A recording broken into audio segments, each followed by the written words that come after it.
அமெரிக்காவை நம்பாமல் ஐரோப்பா தனி ராணுவத்தை உருவாக்க வேண்டும் என்று யுக்ரைன் கூறியுள்ள கருத்து பரபரப்பை ஏற்படுத்தியுள்ளது.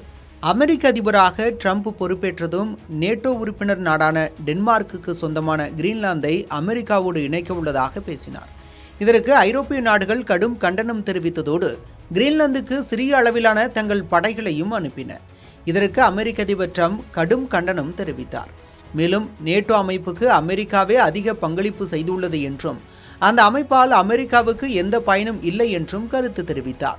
அத்தோடு ஈரான் போரில் அமெரிக்காவுக்கு ஆதரவாக நேட்டோ நாடுகள் வராத நிலையில் நேட்டோ அமைப்பையே கலைக்கும் விதமாக ட்ரம்ப் கருத்து தெரிவித்தார்.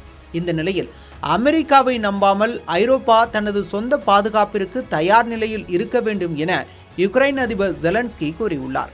இது குறித்து பேசிய அவர், இதன் பின்னர் அமெரிக்கா நம்மை காக்கும் என்ற நம்பிக்கையில் மட்டும் ஐரோப்பா இருக்க முடியாது என்றும், அமெரிக்கா வெளியேறினால் லித்துவேனியா அல்லது போலந்து மீது தாக்குதல் நடந்தால் யார் பதில் சொல்வார்கள் என்றும் கேள்வி எழுப்பியுள்ளார். மேலும் அமெரிக்காவின் நிலைப்பாடு மாறுகிறது. இனி ஐரோப்பா தனது சொந்த பாதுகாப்பிற்கு தயார் நிலையில் இருக்க வேண்டும்.